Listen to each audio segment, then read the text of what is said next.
And welcome once again to another episode of the Horizon Roundtable. This week is a big week because we are now officially in March Madness. NCAA tournament is upon us, and it's so big. Jimmy Lemke, we are doing 2 episodes this week. Yeah. Yes, I'm Bob McDonald. I am at campuspressbox.com, and I am can be found on Twitter at Bob McDonald. Jimmy, where can they find you, sir? You can find me at PantherU on Twitter. I have gone rogue in the last couple days. Or you can find me. We'll get a lot more into that in the next episode. So no, this episode is not about me. Not about AD. This is about Green Bay. Yes, it really is. It absolutely is. And before we intro our guest, remember you can find us at fourlights.fm. Our gracious host, and you can find us wherever good podcasts are found, iTunes, Stitcher, you name it. Today we had to the victors go to spoils, Jimmy, and today the victor is Green Bay, and so we have as our guest is Brian Dickman from Fear the Phoenix. That's right. What's going on, Brian? How you guys doing? We're doing well. Not as good as you, sir. I'm doing pretty great, yeah. So, and Brian, where can they find you online? You can find me on Twitter at Fear the Phoenix. That's with a PH. And my personal handle is at Brian Dickman. My website is fearthephoenix.web.com. And the message board, of course, is fearthephoenix.proboards.com. All right. So, and with Green Bay, obviously, the big thing is they went through the rare gauntlet that only a few other schools have gone through in this. Hold on. I would argue that none of us have done it. Cleveland Not in this State. format. You represent Cleveland State. I represent Milwaukee. Some listeners out there, I'm sure, are fans of Detroit. And none of the 3 schools did it in 4 days. So Green Bay not in this format. On that. You rise above. Yes, the Phoenix rises above all of us. Okay, Nice. There you go. So,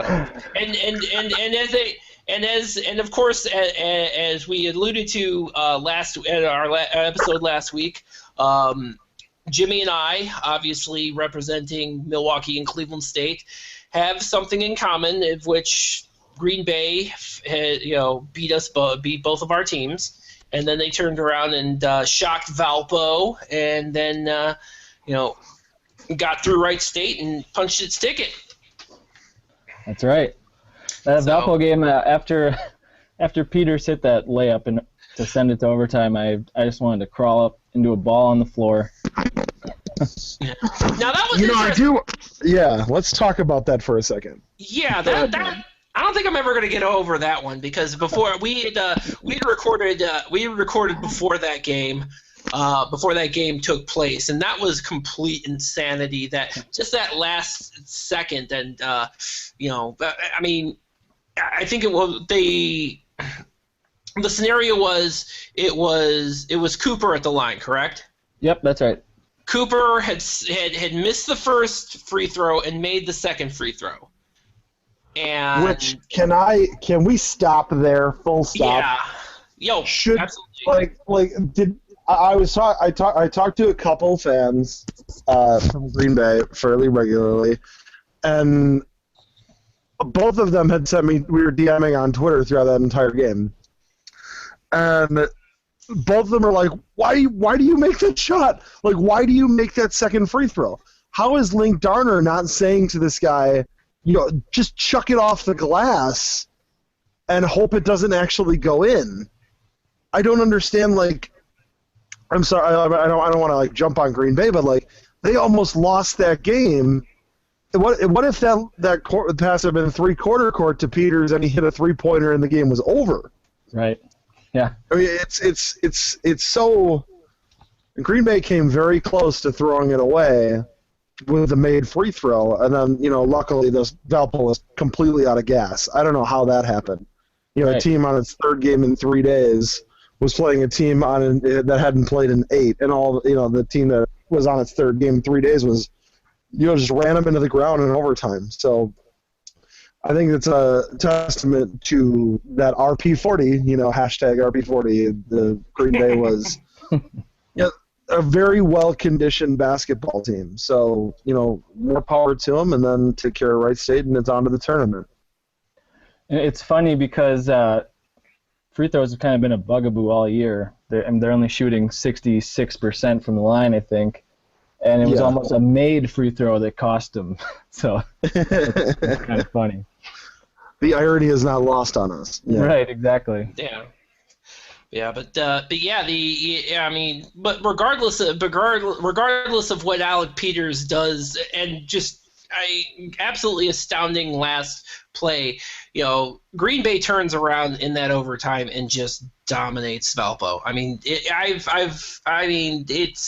it's amazing to be down to actually not to be in a position that Green Bay is, where they nearly let one slip through their hands, and then they just ratcheted it up in that extra step and just basically took over that extra frame. Right, and Darner said after the game that the senior leaders, especially Carrington Love, were kind of rallying the troops and saying, we get to play 5 more minutes, which to me is ridiculous because I didn't think there was any way they were going to win that game. So for those guys to come out the way they did, that was just amazing to me. What I find interesting about just even in the Green Bay story itself, and I don't know, and I'll be honest with you, I'm older than both of you, so I actually do probably remember a little better the last time Green Bay made it to the NCAA tournament. Mm-hmm. This one is a little more interesting because of the fact that for 2 years previous, 2014 and the 2013-2014 and 2014-2015, that 13-14 crew had Alec Brown and Kiefer Sykes. Last year you had Kiefer Sykes, and then it's this year's edition that makes it to the NCAA tournament. Right, and coming into the season, I know me personally, I didn't know what to expect with the new coach, and we lost our entire recruiting class, and so for this to happen this year is pretty amazing, especially after the way the past 3 seasons ended. We had the Brokoff buzzer beater 3 years ago. I remember that.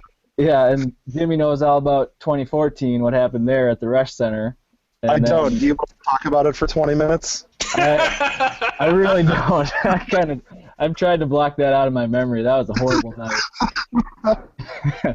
And then last year, I went down to Valpo for the championship last year, and I think Green Bay led with 8 minutes left, and they scored 44 points in the entire game for the championship last year. So the past 3 years have been pretty horrible endings. So for it to happen this year is pretty spectacular. Oh, so close, 3 years in a row, and finally. So and it sucks because Brown and Sykes will probably, at this point, you probably would put Brown and Sykes as in the top 8 of players in Green Bay's history. So it's pretty incredible that that it wasn't until they were gone. Right. I had the thought had crossed my mind that, is this just an indictment of Brian Wardle as a coach? Is Link Darter much better? And I put that on Brian's board. And I think it was Shooting the J, because it's always Shooting the J that answers. I think he said something along the lines of, well, think of how close those teams were.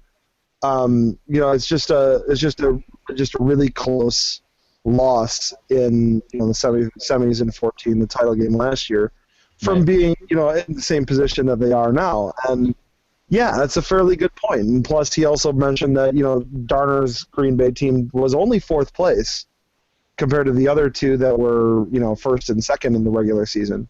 So you're definitely looking at a team that, in the regular season at least, achieve on the same level. They just put it together once they got to the conference tournament.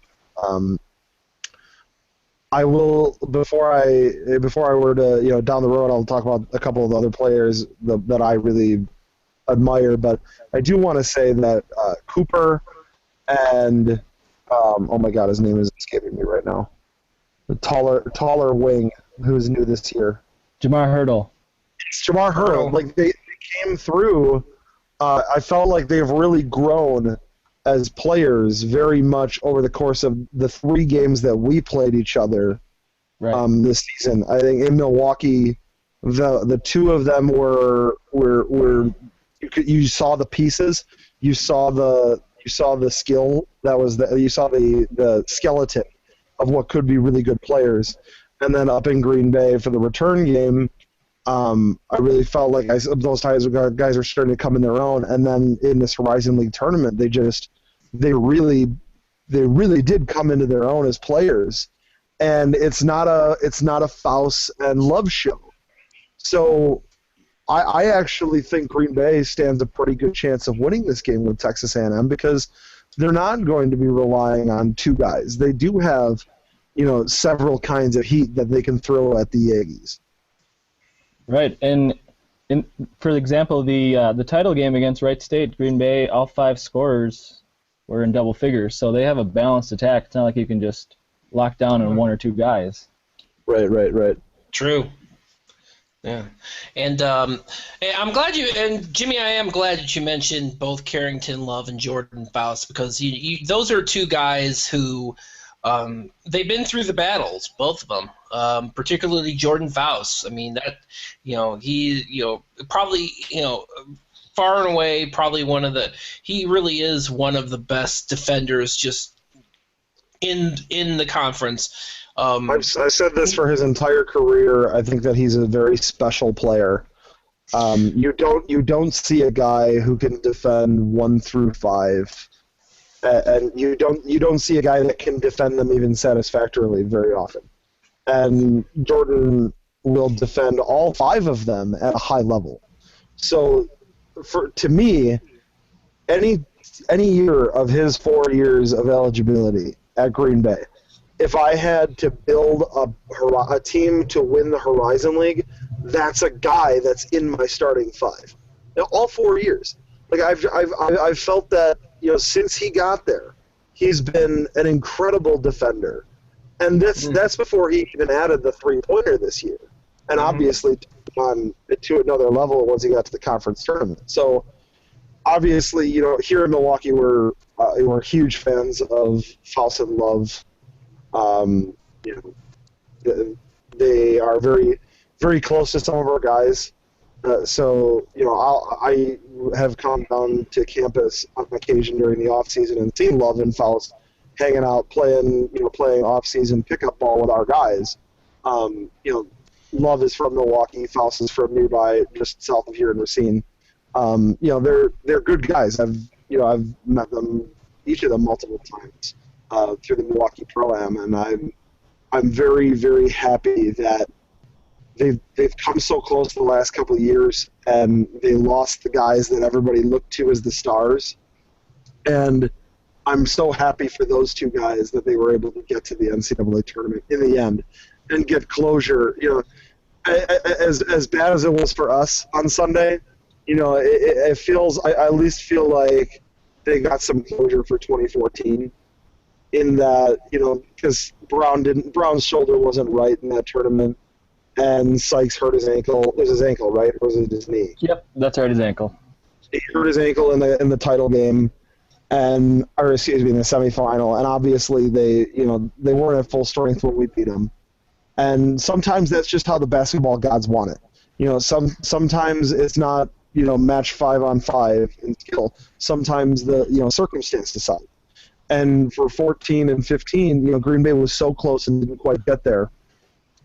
And in both of those years, it was ended by one was ended by Milwaukee, one was ended by Valpo. And for them to get to this NCAA tournament, they had to go through both. And I'm glad that the 2 of them specifically, because I've met them personally multiple times. And Carrington Love is one of the coolest guys in the world. Like, he's just such a nice guy. And for them to get there, I'm thrilled for those guys. So kudos to Carrington and Jordan Faust for really adapting to Link Darner's game and turning it into turning the difficulties into an NCAA tournament, first in 20 years.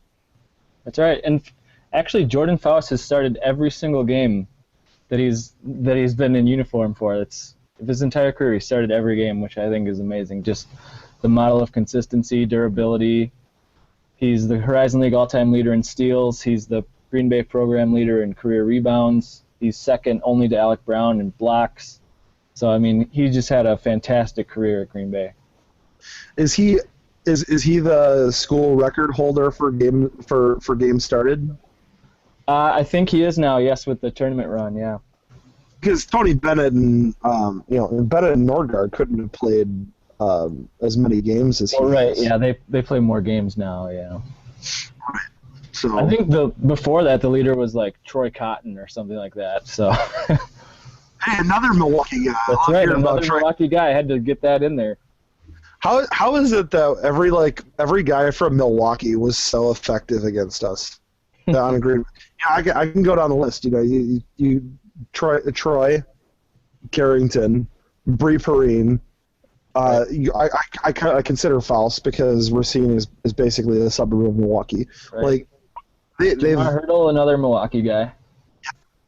I really look forward to another, dealing with him in the future. Yeah. And we just got done with Faust, and now we're gonna. As good as Faust is an outstanding player. I'll be honest with you though, I'm not gonna miss playing against him. Because he gave Cleveland State fits for years. He really did. Contrary to popular belief, I do not want Green Bay's athletics program to fall into the Bay. I do want them to stay good because as arch rivalries go, this one has been very fun for me over the years and sometimes very frustrating. And you make it sound fun, I'll tell you that. It would be very disappointing to not have that. If Green Bay were to fall off completely, or if we were to fall off completely, these games have been always been so close, and it's such a great rivalry. I love the Green Bay rivalry, and I hope it continues, for many years, and it's such a. It's such a good thing, and they got the upper hand this year, and that's just the way it goes for us. And I do want Green Bay to stay good for the future. So I'm happy that they're in the NCAA tournament. It keeps the rivalry fresh for everybody here in Milwaukee. I was at that game in Milwaukee earlier this year, and despite the way that ended, because that was pretty awful for me, but that was a great environment, and that was a lot of fun. So I totally agree with you. I love the rivalry.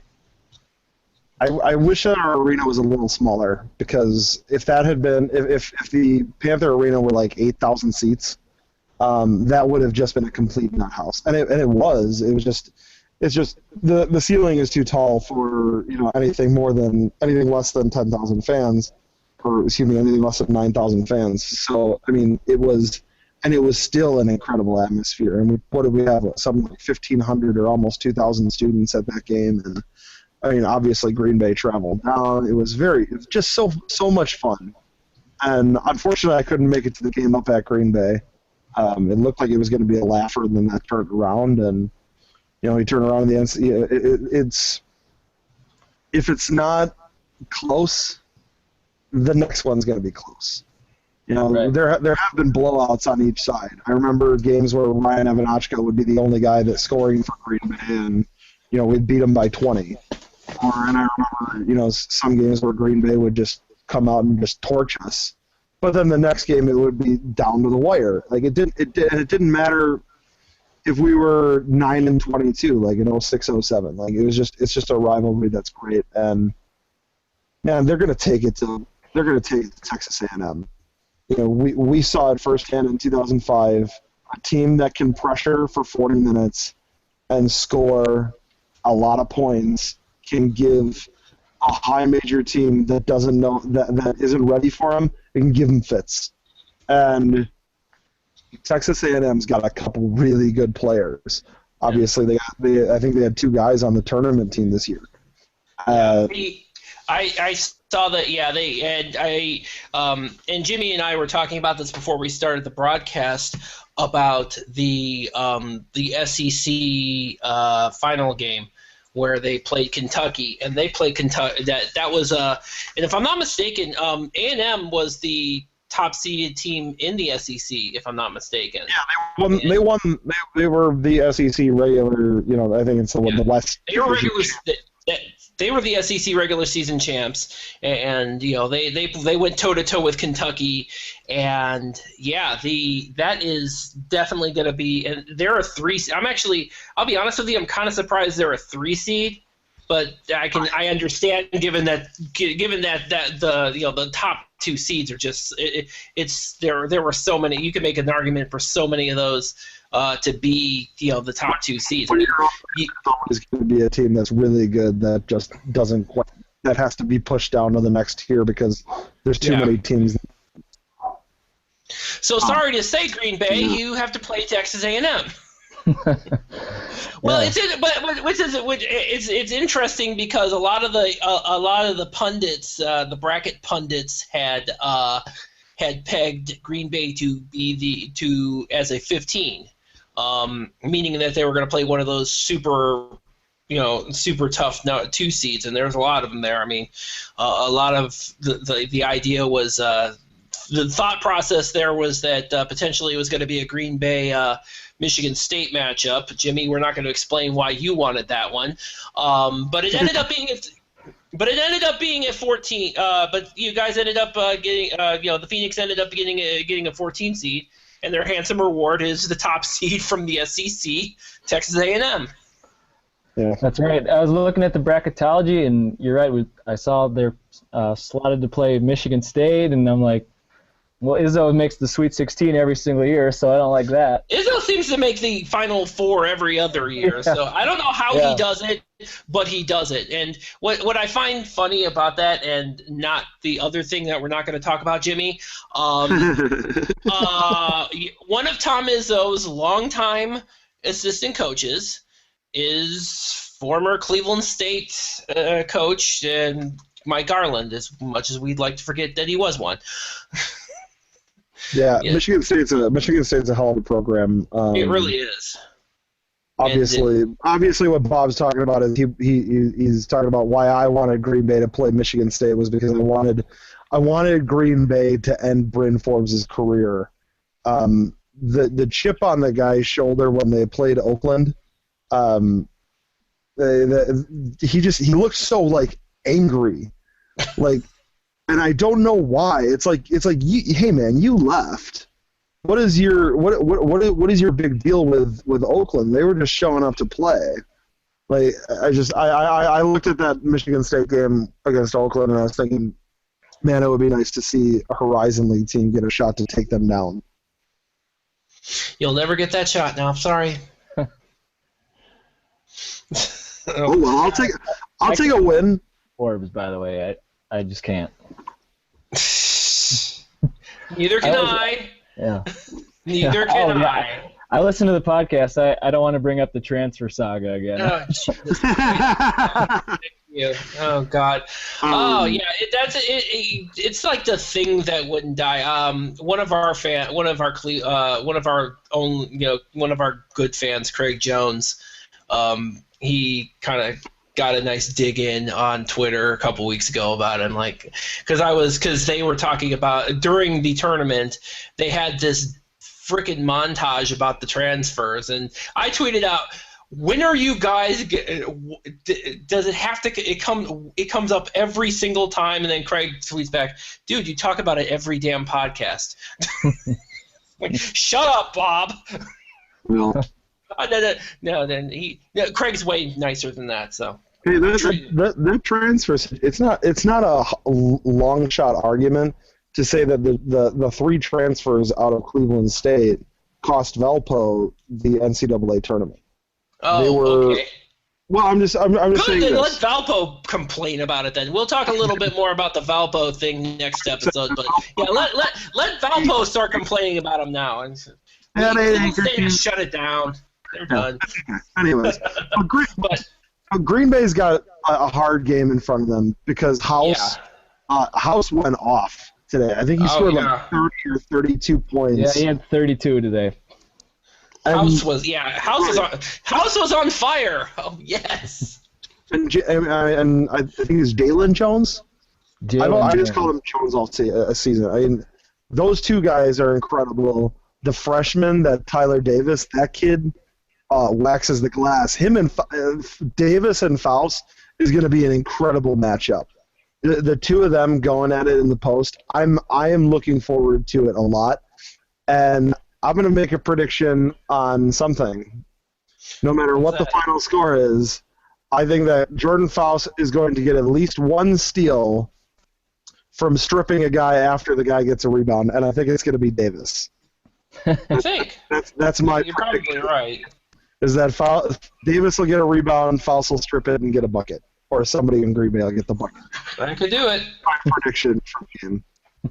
Friday at, was it 6:20 p.m.? Friday? Yep, 6:20 Central Time on TBS. Yeah. Right. TBS, very funny. Is that still their tagline for TBS? That's right, with Carter Blackburn and Mike Kaminsky on the call. Ah, okay. I like that crew. They're not Ian Eagle and Jim Spanarkel, but they're pretty good. Right. You're not going to get Ian Eagle on every broadcast, Jimmy. I love Ian Eagle. That guy's great. Actually, Vern Lundquist is calling with Jim Spanarkel this year. Oh, is he really? Yeah. Because after he's got bumped up to the Final Four, didn't he? Yeah, he did. Yeah. We had Vern and Bill in 2014 in Buffalo when we played was it who beat us? Oh my God, Villanova. When we played Villanova in 2014, Lundquist and Raftery were there, and a few of us got to talk to them at the practice the day before. And Vern Lundquist is a funny guy. I'll tell you that, like a very jolly, funny, jovial guy. And I've always been a big fan of him. Obviously, our entire generation loves the movie Happy Gilmore. So getting Vern Lundquist to actually meet him in person was like a real treat. Right. All right. So what are the other than Faust making a steal after a rebound? Any other predictions for this game? Yeah, I know it's going to be kind of a tough one, obviously, because they're going to need to force a lot of turnovers. I mean, just looking at Texas A&M, they're really tall, and Green Bay doesn't have a lot of height. So they played Stanford earlier in the year. They had a lot of height, and Green Bay was able to hang with them by forcing turnovers. So, I mean, they're going to have to force their style. The up-tempo, Jimmy talked about it, the RP40, relentless pressure. Yeah, absolutely. This is going to have to come. Yeah, that RP40 is going to have to kick in overdrive for this game. I'll make another prediction. I think that Texas A&M will have one of its 5 most turnovers in the game from the season for playing Green Bay. And Green Bay is going to force a lot of turnovers on them.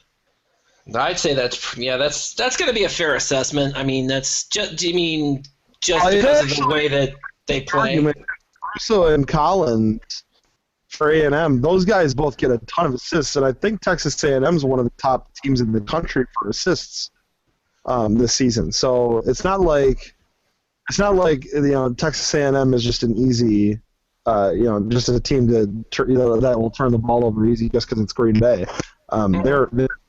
They get a lot of assists, and obviously they handled Jordan Johnson on Sunday. Obviously, he had such a difficult game, for us on Sunday. So I believe that's going to carry over. I think the RP40 is going to get to him, and I really hope that Green Bay wins that game because we all need money. We all need. We're doing it for purely financial purposes. Go Green Bay so the Horizon League can get more money. We're running out of the Butler money. I'm throwing aside my. Obviously, for Milwaukee, it's not a good development as far as the rivalry is concerned and recruiting. Actually, not so much recruiting anymore because I don't think we've really recruited against each other very often since I think Cody Wickman was the last player, but Cody Wickman was a preferred walk-on offer from Green Bay and a scholarship offer from us. And I don't remember the last player after him that had a scholarship offer from both teams. that ended up at either of the schools. Jarrell DeBerry did commit to Green Bay, but he ended up obviously not, making it up there. Right. But so I don't think it's going to hurt us like recruiting wise. But I'm willing to cast aside rivalry and root for Green Bay on Friday because Horizon League unity. Let's go with that. That's right. Yeah, it's funny, we're playing the SEC team. The SEC likes to, band together. So maybe we got to do that in the Horizon League too. Yeah, absolutely. I think we should. I think we should come up with something that all the Horizon League teams do when they're on playing other conferences. I made a joke once upon a time that players should draw the the logo where's the star guy. The Starman. Yeah. I always thought it'd be funny if you had a Horizon League player and he takes his finger and he points the horizon over his head. I always thought that would be. I tried getting one of the guys on our team to do it in a game and he obviously didn't do it because he wasn't going to embarrass himself. But I just wanted it to see it. It was the funniest idea. But it would be nice to get some Horizon a Horizon League some kind of Horizon League name or something, some kind of hand signal or something we all, have for the conference. Yeah, I don't know. Do you think any of our players like the league that much to do that though?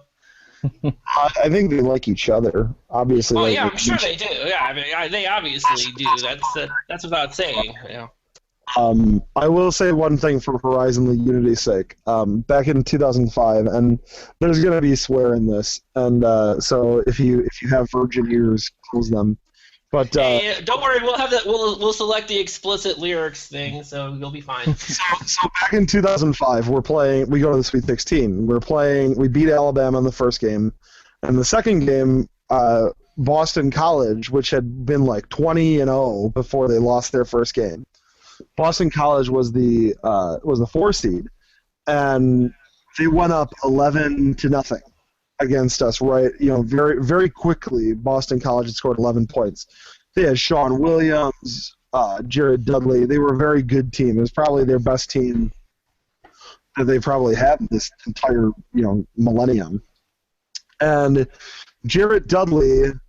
After scoring, I don't know if he scored the last bucket, but after Boston College scored the 11th point, they're on their way back, and Jared Dudley nudges Ed McCants, who was our leading scorer. He nudged him. He's like, "Welcome to the Big East." I remember the Big East is where the BC was, until they lost that game before they went to the ACC.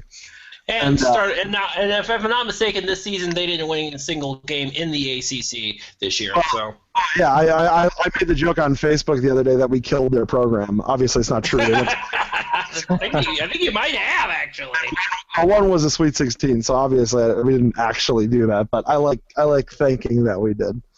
But he nudges nudges McCann, and he goes, "Welcome to the Big East." He says, "Welcome to the Big East, bitch." And McCants is like, "Dude, this is so early. What are you really gonna start taunting like that?" And with 15 or 45 seconds left in the game, Milwaukee's up by 10 or 11, and Boston College I think scored one more bucket to get it close. But Ed McCants hits a 3 with a couple minutes left or something like that, and Milwaukee's up. And it's pretty obvious that Milwaukee's going to win. And McCants runs past Jared Dudley, and he nudges him and from behind. And Dudley looks at him, and McCants goes, "Welcome to the Horizon League, motherfucker." I think I've heard that story from Ed as well as 3 or 4 of them. It's just to say it's so funny, You're gonna welcome to the Big East. It's such a stupid thing to say. So he turned around and was like, "Welcome to the Horizon League, motherfucker." It was just really funny. I want Carrington Love to do that on Friday. That would be something, man. Carrington Love's too nice to do something like that. Yeah, well, yeah. I really hope they win, man. I'm rooting for Green Bay all the way on Friday. So let's. All right. Get a W. start restoring the luster to this conference. Yeah, and start getting us paid. Yeah. Yeah. Well, hey, in the last, I'm sorry. few years, there's been 14 seeds that have won. So, well, precedent. Yes, Really? there is. Yes. Oh, yes, there. Yeah, only a handful. Yeah, And, last year was Georgia State over Baylor, and UAB Yes. over Iowa State. That was just last year. There's two of them actually. Oh wait, Georgia State and Georgia State was that the game with the great, just with the greatest thing ever with Yeah, the coach fell off his little scooter thing. That was awesome. Yes, that was so great. Yeah, that was 15 over a 3 right there. Yeah. Yes, I remember that. Ron Hunter, that was. Yeah, that's right. He was IUPUI's coach for a long time. Oh my God! Let me tell you something. Ron Hunter would have loved to still have. I mean, would have loved to have him as a coach in this conference, man. Ron Hunter, just pure energy, dude. At Milwaukee in the 90s. Back when Steve Asher was head coach. In fact, my boss Pat Easterlin at Boucher VW, he was recruited to UWM by Ron Hunter. So earlier this year, Georgia State actually did a bobblehead of Ron Hunter like on the stool about to fall off. Yeah. I was like, I have to have one of those. So I went. I found out that it was actually like our guys that do the National Bobblehead Hall of Fame that ran it. So I'm going to get one of those bobbleheads. It's so great to see a guy, such a nice guy like Ron Hunter, with all the things that he did for, he's done for Samaritan's Feet over the years and all that. It was cool to see something like that happen for him. So I love the NCAA tournament. There's nothing better in sports. So we're coming up on the best week ever, and let's just be so happy about the developments here. I'm really pleased, and I'm really rooting for Green Bay to win on Friday. Oh yeah, absolutely. Yeah, I mean and again, and let's be honest, with this group here, would you really put it past them to be able to pull off I mean, they went 4 days in a row. No. Something no other conference team has done. 4 days in a row, going up against the toughest competition this conference has. Would you put it past them to give Texas A&M a battle? I wouldn't. No, not a chance. Green Bay will absolutely be able to give them a game and hopefully a win. Yep. They play the style that just messes with teams like this all the time. So see you happen. Yeah, absolutely. So we're gonna go ahead and wrap this up. Brian, once again, thank you very much for joining us. I know that I know you got a lot of things going on. I hope the move went very well. By the way. Yeah, it was a long day today, but thanks for having me on. It was fun. All right, wonderful. And again, this is the first. That's why you couldn't be on the show a few weeks ago, or like a month ago, or something. Yeah, I just got a job down here in the Milwaukee area, so I moved from Green Bay in with my girlfriend, and now we bought a house. So that was the second move into the house today. Where did you buy a house? Wauwatosa. No way. Yeah. Like what streets are you by? 89th and Burleigh. It's kind of by Mount Mary University over there. It's a fantastic neighborhood. Yeah, it's great. Yeah. That's incredible. Congratulations, Brian. Yeah, thanks. It was a long day, but I appreciate you guys having me on. Yeah. That's awesome. Yeah, no problem. Yeah, absolutely. We love having you on, and good luck to Green Bay in the tournament. And again, this is the first of these 2 episodes we're having this week. We'll catch you a little later on this week with a lot more talk here on the Horizon Roundtable. Again, catch us on 4lights.fm. We'll definitely see you sooner than you think. Thanks everybody for listening.